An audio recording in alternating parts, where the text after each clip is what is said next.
नमस्कार दोस्तों, हिंदी साहित्य के इतिहास प्रश्न श्रृंखला में आज हम लोग आदिकाल से संबंधित प्रश्नों को देखेंगे। पिछले 2 वीडियो में हम लोगों ने 100 प्रश्नों को हल किया था।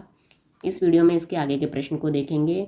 मैंने प्लेलिस्ट बनाया है जिसमें काल वाइज सारे अलग अलग क्वेश्चन बना दिए हैं। आप लोग वहाँ से जाके देख सकते हैं और प्लीज़ लाइक और सब्सक्राइब जरूर करिए। 101 क्वेश्चन, किसने आदिकाल नाथ सिद्ध व जैन साहित्य को सांप्रदायिक शिक्षा मात्र कहा था? तो कहा था रामचंद्र शुक्ल ने। ये रासो साहित्य को ही आदिकाल का मूल साहित्य मानते थे, बाकी सबको सांप्रदायिक शिक्षा मात्र मानते थे। डॉक्टर बच्चन सिंह ने हिंदी का प्रथम कवि किसे माना है? तो इन्होंने माना है विद्यापति को। पृथ्वीराज रासो को स्वाभाविक विकासशील महाकाव्य किसने माना है? डॉक्टर गुलाब राय ने। बिसल देव का रचनाकाल क्या है? बिसल देव का रचनाकाल 1155 ईस्वी और विक्रम संवत कहें तो 1212। बिसल देव किसकी रचना है? नरपति नाल की। किस रासो साहित्य में ब्रज एवं मध्य देशीय भाषा के साथ साथ राजस्थानी भाषा का प्रयोग हुआ है? बिसल देव रासो में। परमाल रासो का प्रकाशन आलाखंड नाम से चार्ल्स इलियट ने करवाया था। कितने सन में? 1865 ईस्वी में। प्रश्न ये भी बन सकता है कि परमाल रासो का आलाखंड नाम से प्रकाशन किसने करवाया था? चार्ल्स इलियट ने। या फिर आलाखंड का दूसरा नाम क्या है? परमाल रासो। शुक्ल ने अपभ्रंश रचनाओं की समाप्ति किस रचना से मानी है? तो शुक्ल जी ने हमीर रासो से मानी है और हमीर रासो के रचनाकार है सारंगधर। रास परंपरा का पहला ग्रंथ किसे माना जाता है? तो ये माना जाता है भरतेश्वर बाहुबली रास को।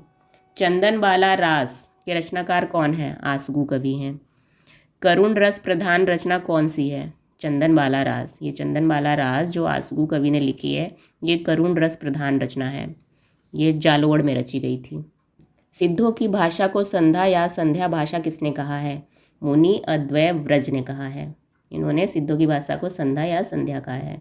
सबरपा की रचना कौन कौन सी है? चर्यापद, महामुद्रा, वर्जगीति, वज्र योगिनी साधना, ये सब सबरपा की रचना है।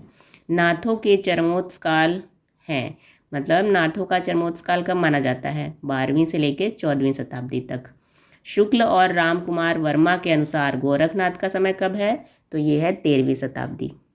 विद्यापति की किस रचना में जौनपुर राज्य का रोचक वर्णन है? कीर्तिलता में। रणमल छंद के रचनाकार कौन है? तो ये है श्रीधर व्यास। और रणमल छंद का समय कब है? 1454 विक्रम संवत। जयचंद्र प्रकाश के रचनाकार कौन है? भट्ट केदार जी। हिंदी के स्टूडेंट के पास हिंदी के रचनाकार, रचनाओं के नाम, समय याद होना चाहिए। तो ये बार बार प्रैक्टिस और रिवाइज पे ही, आप जितना लिख के नोट करके दोहराएंगे उसे, जितना उतना दिमाग में सेट होगा। तो ये आप लोगों से अच्छा, हिंदी के साहित्य के स्टूडेंट से अच्छा कोई जान नहीं सकता। तो आप लोग ज़्यादा से ज़्यादा रिवाइज़ करिए, जितना हो सकता है नोट करके रिवाइज़ करिए। इसके अलावा डीपली पढ़िए भी बुक्स को। अमीर खुसरो को अवधी भाषा का प्रथम कवि किसने माना है? डॉक्टर रामकुमार वर्मा ने।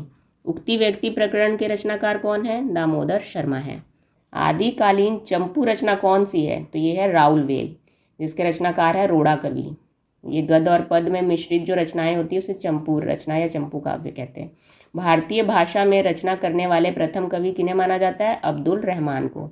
अपभ्रंश का भवभूति किसे कहा जाता है? पुष्पदंत को। और ये किसने कहा था इन्हें? शिव सिंह सेंगर ने कहा था।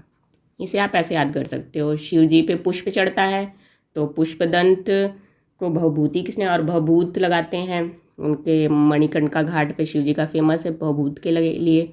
तो शिव सिंह सेंगर ने पुष्पदंत को भवभूति का, अपभ्रंश का, ऐसे याद कर सकते हो को रिलेट करके आपस में। मैथिली का विश्वकोश किसे कहते हैं? तो वर्ण रत्नाकर को। पुष्य या पुंड को हिंदी का प्रथम कवि किसने माना है? शिव सिंह सेंगर ने। आदिकाल को अत्यधिक व्याघातों एवं विरोधों का युग किसने कहा है? हजारी प्रसाद द्विवेदी ने। इसलिए आदिकाल को कहा है क्योंकि इस टाइम राजाओं में आपस में बहुत युद्ध चल रहा था, आक्रमण किए जा रहे थे एक दूसरे का राज्य हड़पने के लिए, इसीलिए। पृथ्वीराज रासो के लघु रूपांतरण में छंदों की संख्या कितनी है? तो जो पृथ्वीराज रास से कई रूपांतरण है ना, तो लघु रूपांतरण में 3500 छंद हैं। पृथ्वीराज रासो को घटनाकोश किसने कहा है? डॉक्टर नगेंद्र ने कहा है। बीसल देव में छंद कितने हैं? 128 छंद हैं। विजयपाल में छंद की संख्या कितनी है? 42। योग भावनोपदेश के रचनाकार कौन है? कुकुरिपा।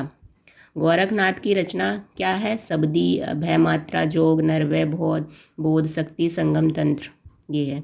हजारी प्रसाद द्विवेदी के अनुसार वर्ण रत्नाकर का रचना काल क्या है? तो ये है 14वीं शताब्दी। पुष्पदंत की रचना कौन कौन सी है? महापुराण, ड़य कुमार चरयु, जसहर चरयु, ये जसहर होगा, जसहर चरयु, तो ये रचनाएं पुष्पदंत जी की हैं। स्वयंभू का समय क्या है? तो स्वयंभू का समय 8वीं शताब्दी है। भविष्यत कहा के रचनाकार कौन है? धनपाल हैं। और इस भविष्यत कहा जो रचना है इसे रोमांटिक महाकाव्य किसने कहा है? तो ये विंटर निड्स ने कहा है। अमीर खुसरो को खुसरो उपाधि किसने दिया? इजुद्दीन ने दिया था खुसरो की उपाधि। सबरपा का शिष्य कौन है? सबरपा के शिष्य लुईपा। राहुल संकृत्यान ने सरहपा का समय क्या माना है? तो ये माना है 769 ईस्वी। इसके लिए मैं आप लोगों से माफ़ी मांगती हूँ, घर में बच्चे हैं तो ऐसा कर दिए हैं, इसके लिए माफ़ी चाहती हूँ मैं आप लोगों से।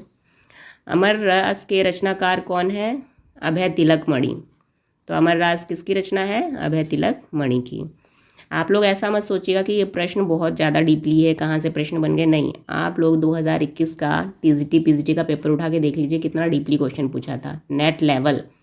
तो कंपटीशन बढ़ चुका है, स्टूडेंट्स की संख्या कंपटीशन में बढ़ती जा रही है और सीट है कम, तो वो लेवल बढ़ा सकता है पेपर को, तो हमें हर जगह से तैयार रहना पड़ेगा।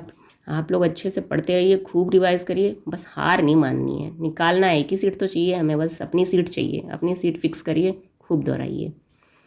नेक्स्ट क्वेश्चन, ध्रुवदास द्वारा रचित भक्त नामवली में कुल भक्तों का जीवन चरित्र, कितने कुल भक्त हैं इसके अंदर? जो ध्रुवदास ने भक्त नामावली लिखा है उसमें कुल भक्त कितने हैं? तो 116 भक्त हैं। कबीर और कबीर पंथ के रचनाकार कौन है? बेसकट हैं। हिंदुइज्म एंड ब्रह्मनिज्म, ये रचना किसकी है? मोनियर विलियम्स की। History of the Sikh religion, ये मैकालिफ। एक आध क्वेश्चन पाश्चात्य से पूछ सकता है, एक आध क्वेश्चन जब किस्मत खराब हो, तो इसलिए हमें कुछ इंपॉर्टेंट तो याद ही रखने पड़ेंगे। और इंडियन थिज्म किसका है? ये मैकनिकाल का है। नागरी प्रचारणी सभा द्वारा प्रकाशित भक्ति काल का निर्गुण भक्ति के संपादक कौन रहे थे? तो ये रहे थे आचार्य परशुराम चतुर्वेदी। और भक्ति काल का सगुण भक्ति किसने इसका संपादन किया था? तो इसका संपादन किया था दीनदयाल, विजेंद्र स्नातक और देवेंद्र शर्मा। तो ये देखिए सगुण भक्ति का है, ये सन है। ये बच्चों ने पूरा जो लाइन खींच दिया है, इसके लिए मैं बहुत ज़्यादा माफ़ी चाहती हूँ आप लोगों से, इस पर ध्यान मत दीजिएगा। तो भक्ति काल सगुण भक्ति के संपादक है दीनदयाल, विजेंद्र स्नातक, देवेंद्र शर्मा, ये थे। अब यहाँ पे है एक तरफ रचना और रचनाकार। सत कवि गिराविलास किसकी रचना है? बलदेव की। कवि नामावली किसकी रचना है? सुदन की। भक्त नामावली किसकी रचना है? ध्रुवदास जी की। कवि रत्नमाला देवी प्रसाद मुंसिफ जी की है। दिग्विजय भूखन गोकुल प्रसाद। भक्त नामावली में 116 भक्तों का चरित्र वर्णित है, अभी हमने पीछे देखा। कबीर एंड द कबीर पंथ के रचनाकार बेसकट, हिंदुइज्म एंड ब्रह्मनिज्म के मोनियर विलियम्स हैं, history of the Sikh religion के मैकालिफ, इंडियन थिज्म के मैकनिकाल। पीछे अभी हमने इस चीज़ को देखा, रिवाइज किया। नागरी प्रचारणी सभा, अच्छा ये क्वेश्चन फिर से रिपीट हो गया यहाँ पे, अब कोई बात नहीं, इसको हम आगे देख लेते हैं, आगे के प्रश्नों को। हिंदी का लोक साहित्य के संपादक कौन है? राहुल सांकृत्यायन और कृष्णदेव उपाध्याय। ये है हिंदी का लोक साहित्य, ये रचना का नाम है आपका। कहाँ से प्रकाशित हुई? नागरी प्रचारणी सभा द्वारा, अंतिम था 16वां खंड। नागरी प्रचारणी सभा से कितने कुल 16 खंड प्रकाशित हुए थे, जिसमें ये अंतिम था हिंदी का लोक साहित्य। और इसका संपादन किया था राहुल सांकृत्यायन और कृष्णदेव उपाध्याय जी ने। साहित्य और इतिहास दृष्टि के रचनाकार कौन है? डॉक्टर मैनेजर पांडे।